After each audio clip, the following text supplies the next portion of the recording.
Tahun itu ialah 1983 dan David bangun untuk membangunkan anak lelakinya yang berusia 8 tahun sejak dia lewat ke sekolah. Budak lelaki itu tidak bertindak balas terhadap kata-katanya, dan apabila David pergi untuk memeriksanya, dia terkejut apabila mendapati Eric tidak bergerak dan dia berbuih di mulut. David yang terdesak segera membawanya ke hospital, hanya untuk menemui huru-hara besar. Ternyata semua kanak-kanak di bandar mengalami perkara yang sama. Doktor dan jururawat tidak tahu apa yang berlaku namun ibu bapa terus menuntut penjelasan. Pada ketika itu, seorang wartawan di TV memaklumkan bahawa ini berlaku di seluruh dunia kepada setiap kanak-kanak di bawah umur 9 tahun. Pegawai kerajaan cuba mendapatkan nasihat daripada saintis, tetapi mereka juga tidak tahu apa yang berlaku. Tiba-tiba semua kanak-kanak di hospital mula menggigil dan ibu bapa terpaksa meletakkan mereka di atas lantai apabila mata mereka mula berputar ke dalam kepala mereka. 10 tahun berlalu dan masih tiada jawapan atau penawar. Kanak-kanak yang terjejas terus membesar namun mereka tidak pernah sedar dari koma pelik ini, dan setiap kanak-kanak yang dilahirkan selepas 1983 berakhir dalam keadaan yang sama. Pakar berkata manusia sedang menghadapi kepupusan dan undang-undang baharu diwujudkan untuk menghalang orang ramai daripada mencuba untuk mendapatkan bayi, yang menjadikan populasi dunia semakin kecil. Dunia juga sedang mengalami krisis ekonomi, sekolah ditutup, dan banyak jalan kosong. Pada suatu pagi, Tom tiba di bandar untuk melawat abangnya David, yang tidak begitu gembira melihatnya. Tom dipenjarakan kerana membunuh seorang lelaki semasa pergaduhan di bar dan kini dia dalam parol. Dia mahu memperbaiki hubungannya dengan keluarganya. David ragu-ragu tetapi bersetuju untuk membiarkan Tom tidur di sofa. Kemudian Tom memeriksa Eric, yang kini lebih tua tetapi masih dalam keadaan katatonik. David menjaganya dengan baik, memastikan memberinya makan dan mempunyai sebarang mesin perubatan yang diperlukan di dalam bilik untuk berjaga-jaga. Mereka sangat mahal, tetapi David hanya menggunakan wang yang dia tidak dapat belanjakan untuk hadiah Krismas, hadiah hari jadi dan kolej. David yakin bahawa anaknya masih berada di dalam tubuh beku itu dan tahu dia akan bangun suatu hari nanti. Semasa David menyimpan Eric di bilik kanak-kanaknya, ibu bapa lain lebih suka meninggalkan anak-anak dengan doktor. Sekolah-sekolah kosong itu digunakan sebagai hospital menengah untuk menjaga semua orang katatonik dan pemakanan diberikan kepada mereka melalui kateter. Salah seorang jururawat ialah Jane, yang juga merupakan bekas isteri Tom. Apabila dia pulang ke rumah selepas bekerja, dia mendapati Tom menunggunya sambil membaca The Grapes of Wrath. Jane tidak gembira melihatnya, dia masih sakit kerana dia menutup semua orang selepas dia ditangkap. Dia tidak berniat untuk mendengarnya dan hanya masuk ke dalam rumah tanpa menghiraukannya. Kembali ke sekolah, semua jururawat bekerja untuk menahan orang katatonik. Ternyata 2 kali sehari pada jam yang sama, anak-anak mengalami sawan yang membuat mereka bergetar seperti orang gila. Di rumah, perkara yang sama berlaku kepada Eric, jadi Tom membantu David menahan anaknya. David menegaskan bahawa semakin sukar untuk berbuat demikian, membayangkan Eric semakin kuat. Keesokan harinya di balai polis, Sheriff Charles memarahi Kip dan Claire kerana memecah masuk rumah orang. Pada masa itu Tom datang kerana Charles adalah pegawai parolnya dan dia perlu mendaftar masuk dengan kerap. Tom melihat kedua-dua remaja itu dan Charles menjelaskan bahawa Kip dan Claire berumur 19 tahun, yang bermakna mereka hampir tidak berjaya mengelak kejadian itu 10 tahun lalu dengan mempunyai hari lahir awal. Kebanyakan remaja seusia mereka telah pergi ke bandar besar, tetapi mereka berdua tinggal di bandar kecil ini untuk memecah masuk ke rumah orang ramai dan bercakap dengan kanak-kanak katatonik. Dalam perjalanan pulang, Tom terserempak dengan abang Jane, Sam, yang ingin tahu sebab Tom membunuh seorang lelaki dalam pergaduhan bar yang bisu. Tom enggan menjawab dan pergi. Malam itu di sekolah, seorang doktor menonton berita untuk mengetahui tentang protes terhadap undang-undang PBB untuk menamatkan kehamilan. Dia sangat terganggu sehingga dia tidak perasan anak-anak menoleh ke arahnya, dan apabila dia akhirnya mendongak, mereka kembali ke posisi biasa. Di rumah, Tom juga menonton bagaimana protes semakin ganas dan mengetahui bahawa orang yang cuba hamil akan dihantar ke penjara. Syarikat insurans perubatan juga menanggung kos penuh untuk semua pencegahan kelahiran. Pada ketika itu, David menyedari bahawa Tom telah membaca The Grapes of Wrath. Jadi Tom menerangkan ia membantunya untuk lebih memahami konsep seperti keluarga dan kepercayaan. David berterima kasih kepada Tom kerana membantunya dengan Eric dan Tom juga menawarkan untuk melakukan pembaikan di sekitar rumah sebelum meminjamkan buku itu kepada David, menunjukkan ia juga mengenai harapan. David sangat memerlukan harapan sehingga dia menyelesaikannya dalam satu malam. Kemudian pada malam itu, seorang doktor memasuki gym sekolah dan terkejut apabila mendapati semua kanak-kanak berdiri dan mengoyakkan kateter. Menjerit, doktor cuba berlari, tetapi dia mendapati jalannya terhalang. Kembali kepada Tom, dia bangun dan mendapati TV sedang memaparkan sistem amaran kecemasan. Bimbang, dia pergi untuk memeriksa Eric dan mendapati bilik itu kosong. Dia segera pergi untuk memberi amaran kepada abangnya, tetapi apabila dia mendekat dia mendapati dia telah dibunuh dengan jam penggera. Tiba-tiba Eric muncul di belakang Tom dan cuba menyerangnya, jadi Tom perlu mempertahankan dirinya sebaik mungkin tanpa mencederakan anak saudaranya. Semasa mereka bergelut di seluruh bilik, Sam muncul dan memukul Eric dengan setrika tayar, namun Eric tidak peduli dan menyerang Sam juga. Selepas beberapa kali bergelut, Sam berjaya melempar Eric melalui tingkap, membuatkan dia mendarat di taman bersama-sama dengan besi. Kemudian Sam memberitahu Tom bahawa dia mendengar di radio bahawa kanak-kanak sedang bangun di seluruh dunia, tetapi mereka juga sangat agresif. Selepas menutup badan abangnya dan meraih bukunya, Tom berlari keluar bersama Sam, yang pergi ke taman untuk mencari besi tayarnya. Tiba-tiba dia diserang oleh Eric, yang hanya patah kaki dan beberapa cala. Sam bergelut melawannya dan berjaya melepaskan diri dari genggamannya, hanya untuk Eric mula muntah darah dan jatuh. Sam yang marah ingin menghabisinya, namun Tom memastikan bahawa Eric akhirnya mati dan meyakinkan Sam untuk pergi bersama. Apabila mereka masuk ke dalam truk, mereka mendapati radio tidak berfungsi lagi. Beberapa saat kemudian mereka sampai ke sekolah, di mana mereka mendapati seorang doktor mati di atas lantai dengan muka cacat. Selepas mengambil kunci, mereka menaiki tangga, di mana mereka diserang oleh dua remaja lain yang tersedak. Pergaduhan tidak lama lagi berlaku tetapi sebelum keadaan menjadi buruk, Kip dan Claire muncul. Semasa Tom menanduk lawannya untuk menyingkirkannya, Kip menentang lelaki yang menyerang Sam dan bersama-sama mereka menjatuhkannya juga. Kemudian Kip menerangkan remaja menganggap dia dan Claire adalah seperti mereka, itulah sebabnya mereka tidak diserang dan bergerak bebas. Mereka pergi ke koridor untuk mengalih perhatian remaja yang masuk supaya Sam dan Tom akhirnya boleh naik ke tingkat atas, di mana cahaya mula berkelakuan pelik. Pada ketika itu mereka melihat bayang-bayang menghampiri, jadi mereka menggunakan kunci untuk bersembunyi di bilik Dobby. Di sana mereka mendapati 8 pekerja bersembunyi, termasuk seorang doktor yang mengalami pendarahan dalaman. Kumpulan itu berkata mereka menghubungi polis, tetapi Sam dan Tom tidak pernah melihat seorang pun polis dalam perjalanan ke sana. Tom mengetahui bahawa Jean juga berada di dalam bangunan dan dia meninggalkan bilik itu melalui lubang untuk mencari bekalan. Mengabaikan amaran Sam, Tom masuk ke dalam lubang angin juga untuk mengejarnya. Sam memeriksa tingkap dan melihat remaja yang menyeramkan berkumpul di luar yang tiba-tiba berpaling. Semasa Sam bergerak dan tertanya-tanya sama ada dia telah dilihat, seorang jururawat mengumumkan bahawa doktor telah meninggal dunia. Mendengar remaja itu menuruni koridor, Sam memutuskan bahawa mereka perlu melarikan diri dan mereka membuat tali panjang daripada cadar supaya mereka boleh menuruni pelongsor Dobby. Semasa kumpulan itu turun, remaja itu mencapai pintu dan mula menggoncangnya, jadi Sam memberi mereka jari sebelum turun juga.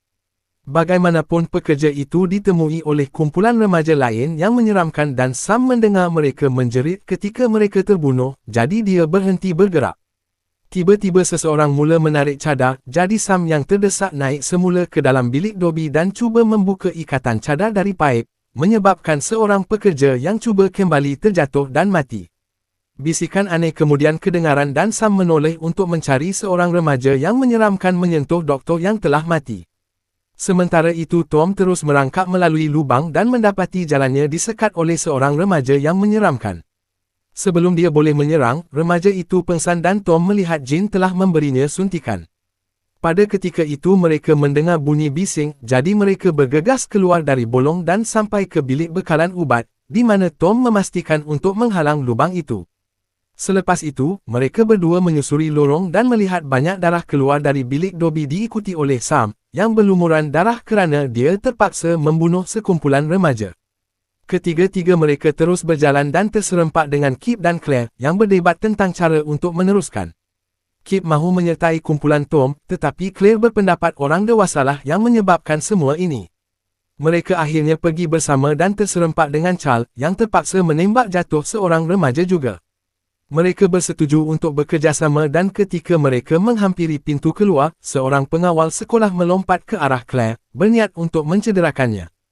Tom membuat dia melihat bahawa dia bukan salah seorang kanak-kanak yang menyeramkan, tetapi lelaki itu bertindak dan Tom menolaknya untuk menyelamatkan Claire. Pengawal mendarat menentang musuh dan dia segera dibawa pergi oleh gerombolan yang masuk. Pada ketika itu Claire mula merengus dan Kip sangat kecewa apabila menyedari dia dipilih untuk menjadi salah seorang daripada mereka, jadi kumpulan Tom terpaksa pergi tanpa dia. Apabila mereka berjaya di luar, mereka cuba menolak pintu untuk menghalang remaja itu daripada melarikan diri. Pegawai Nathan dan isteri Charles, Nora sedang menunggu berdekatan, tetapi mereka juga diserang. Seorang remaja memecahkan cermin kereta dan memegang kepala Nora manakala Nathan menembak seorang budak lelaki di bahu, hanya untuk mencetuskan pergaduhan. Remaja di dalam sekolah sedang memecahkan kaca untuk mencapai orang dewasa, jadi Jean mengunci pintu dan akhirnya mereka berlari. Charles segera menolak musuh dari isterinya dan Tom membantu Nathan manakala Sam bergegas ke truknya, hanya untuk seorang gadis melompat ke atasnya dan mematahkan kakinya. Jean yang marah dengan pantas menolaknya ke tanah dan mula membelasahnya sehingga gadis itu mati. Tiba-tiba gerombolan remaja memecahkan kunci dan mula keluar, jadi kumpulan itu menaiki truk Charles dan memandu pergi.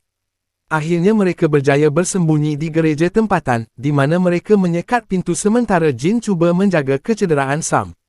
Kesakitan tidak dapat ditanggung, jadi dia perlu menyuntiknya dengan ubat untuk menenangkannya.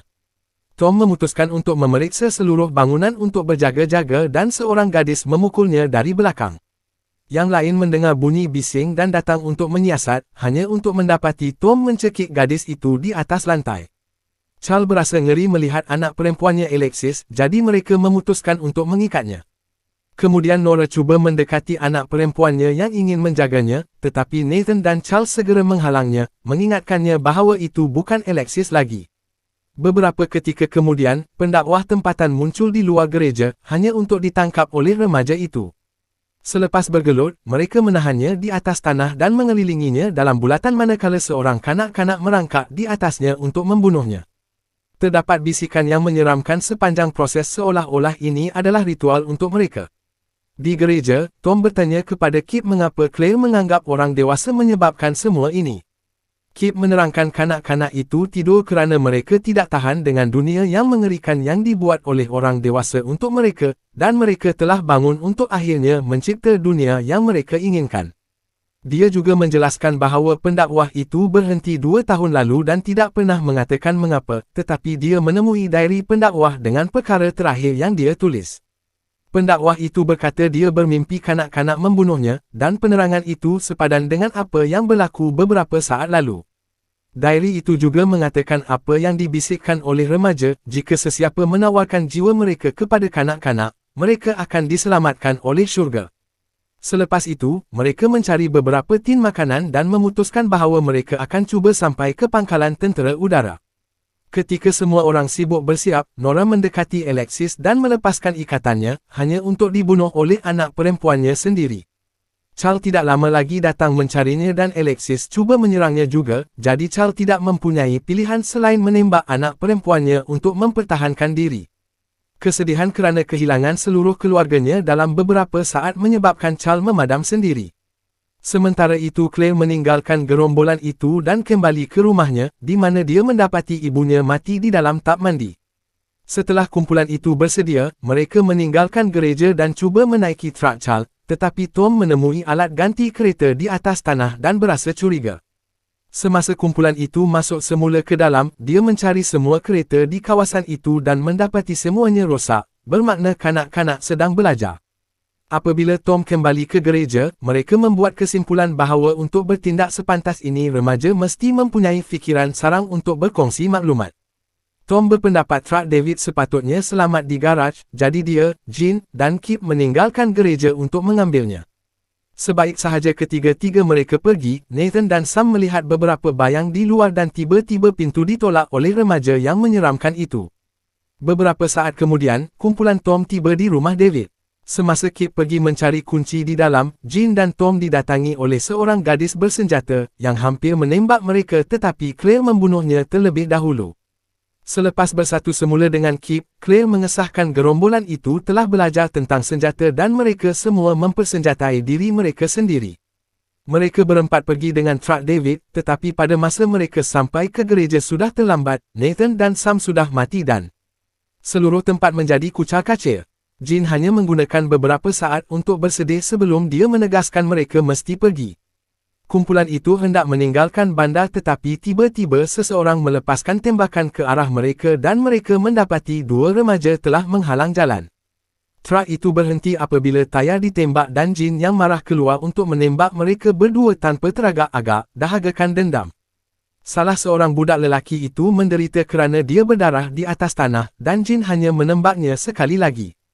Kemudian Tom mahu mula meletakkan penghalang tetapi Jean mahu pergi ke pejabat syarif untuk mendapatkan lebih banyak senjata, mengatakan mereka mesti membunuh remaja itu untuk berpeluang untuk terus hidup.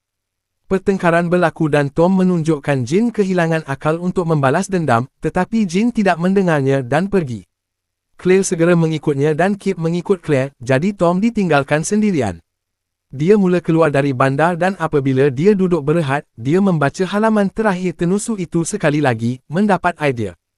Sementara itu, mereka bertiga pergi ke pejabat syarif yang ditutup dengan plastik kerana pengubahsuaian. Bilik senjata dipenuhi dengan remaja, jadi mereka bertiga pergi ke bilik persalinan, tetapi tiada apa-apa yang berguna di sana. Memandangkan Claire masih kelihatan seperti salah seorang daripada mereka, dia menawarkan diri untuk mencuri beberapa senjata daripada remaja yang menyeramkan itu.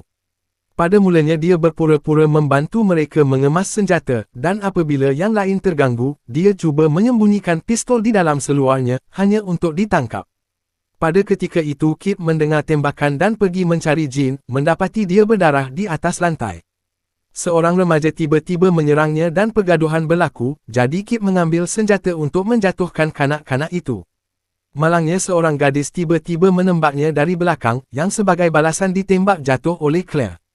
Kemudian Kip mengheret badannya untuk berada di sebelah Claire supaya mereka boleh berpegangan tangan dan mati bersama. Di dalam bilik persalinan, Jean turut didatangi dari belakang. Beberapa saat kemudian, Tom tiba di pejabat dan menemui mayat pasangan itu. Tiba-tiba seseorang melompat ke atasnya dan mereka jatuh ke lantai, tetapi hanya Jean yang menjelaskan dia terpaksa membunuh remaja di belakangnya.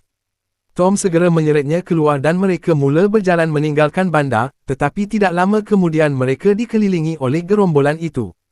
Daripada menyerang, Tom memberitahu Jean untuk mempercayainya dan membuat dia duduk di atas lantai sambil meminta dia memikirkan kenangan gembira dan penuh harapan dengan mata tertutup.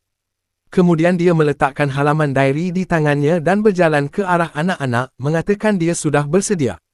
Seorang kanak-kanak menyentuh muka Tom dan bisikan mula bergema di sekeliling Jean yang tidak membuka matanya sehingga bisikan itu berhenti.